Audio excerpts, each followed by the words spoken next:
Hello, this is Mac from Radionode team. Today, let me explain the overall Radionode 365 service functions. Radionode 365 is a subscription-type monitoring service that is filled with the functions you need in your workplace. Shall we take a look together? Radionode 365 screen can be divided into 4 areas. First, on the left there is a list of various functions, and in the widest area on the right is a screen showing the functions selected from the left. User-related information is displayed at the top, and Radionode 365 manual and company information that provide services are displayed at the bottom.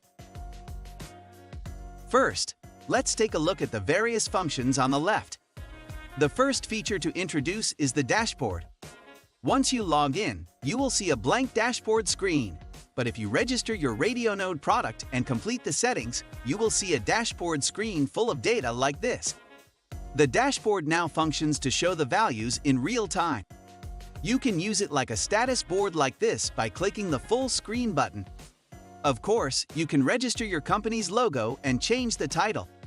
In addition to this, the functions of various dashboards are very diverse, and I will introduce them in a video introducing the dashboard.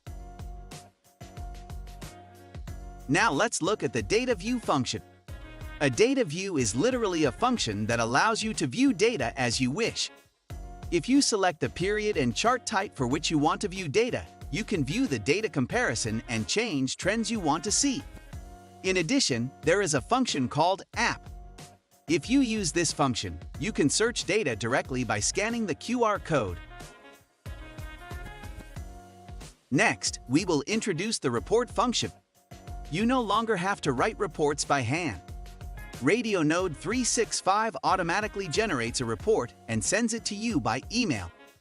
As with the data view shown earlier, after selecting form among daily, weekly, monthly reports and MKT report forms you want, and a report is automatically created. When you create a report, as mentioned earlier, you can have the report automatically sent by email, or you can print it out. If you have made a reservation to receive the report by email, you can set the period and search the report sending history. The fourth feature is the device settings. First of all, the device refers to the Radionode device, and the channel refers to each sensor that outputs data such as temperature and humidity. The number 44 next to the channel list means that there are currently 44 registered channels. The channel list shows information related to the channel, from the name of the channel to what the channel measured, which sensor it is, which device it belongs to, and the transmission period and measurement period. Device list also shows device-related information. You may not immediately remember where it was installed just by looking at the device name, right? If you take a picture of the installation location, you can manage it so that you can immediately recognize where the device is installed.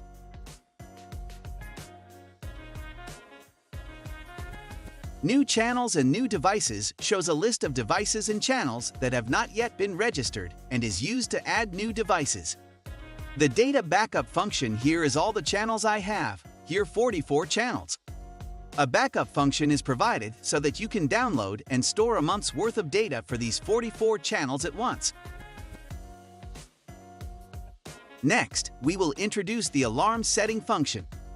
If you set an alarm, you can receive an alarm by phone, text, or email when the sensor and channel registered above exceed the threshold that meets the appropriate range managed in the field.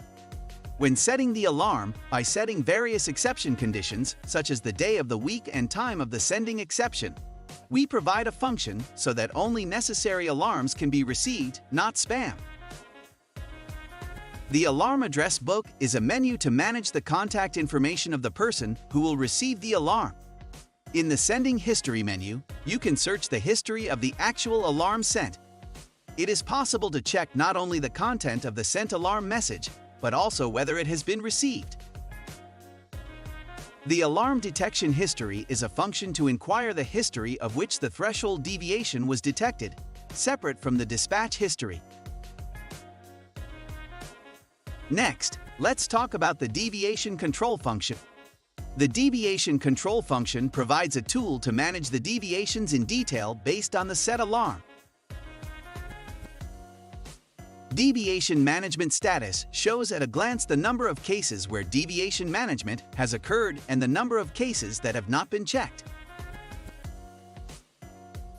In the closed history, you can see cases where deviations occurred and returned to the normal range. Assuming that a total of 15 alarms have been sent due to a temperature deviation in one refrigerator for 3 hours, these 15 related alarms are bundled to automatically generate one incident report. You can enter the reason for the incident and additional actions in the incident report. Finally, we will introduce the history search function. Radionode365 supports FDA 21 CFR Part 11 and records all actions accessed and set by the user. The system alarm history lists alarms related to the operation of this system, such as device disconnection or battery replacement. The quick report sending history shows a list of sending real-time reports by specifying the time in the number widget on the dashboard. After taking a moment to adjust the screen, we will guide you through the upper and lower areas.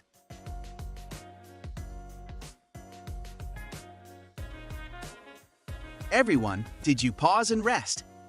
Now let's introduce the top menus. Next to the clock icon, Asia/Seoul GMT time shows the currently set time zone. It shows all data or charts based on this time zone. Next to the star icon, information about the product is shown. This account is currently using a gold member plan. Click this section to see the expected service expiration date, remaining channels, text messages, phone calls, emails, and number of accounts. Let's take a look at your monthly text/phone/email usage. It can be used as an auxiliary material for setting a budget for safety and health while managing the number of alarm credits used by year and monthly. The support part of the ticket icon is the Customer Center menu. If you have any questions while using Radionode365 service, please leave a ticket inquiry. Your representative will reply to your inquiry. The part of the administrator name displayed on the far right is the Customer Information Management menu. You can edit your information here, add credits, or extend service from this area. Payment can be made by credit card or voucher, and you can check your payment history here. Let's take a closer look at the full alarm control function. All alarm control does not change all registered alarm sending conditions, but is a function that turns off and on all registered alarms so that alarms are not sent temporarily when there is a moving or construction schedule. As you can see, if you select Enable for alarm control for any type of alarm you want, such as threshold alarm and device disconnection alarm, if you enable threshold alarm, the threshold alarm will not be sent from that moment. In the lower menu below, we will introduce only two first. If you click the Radionode365 manual, you will be taken to a page where you can see the detailed function introduction and setting method for each menu. If you click the Update History, you can check which functions have been updated, which functions have been newly added, and which policy changes have been made. Everyone, I briefly introduced the various services of Radionode365. How was it? Radionode365 is a subscription service filled with functions necessary for your work. Now, do not manage it manually, but manage it remotely with Radionode365. Thank you.